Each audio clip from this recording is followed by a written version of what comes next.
One of the things you may come across in MyLab Math is math asks to make it like a stem leaf plot. One way to do it is they'll give you an option. There's like a little spot you can click on to the right of the data that opens up where you can export this data to.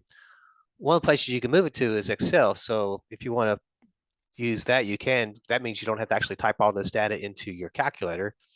So since the data automatically goes into Excel, it'll look like this. You then have a sort button that says like A to Z. What that will do is it'll sort the data from smallest to largest. Now, what you can do though is to highlight this whole column, if you just click on A up here, so notice how it highlighted all the data.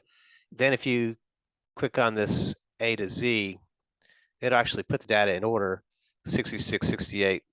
Notice it also tells you how many pieces of data there are. There's 24 pieces of data. The smallest value is 66. The largest value is 95 there.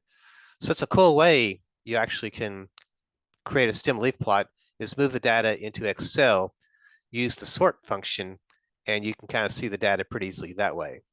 Okay, so I'll stop there.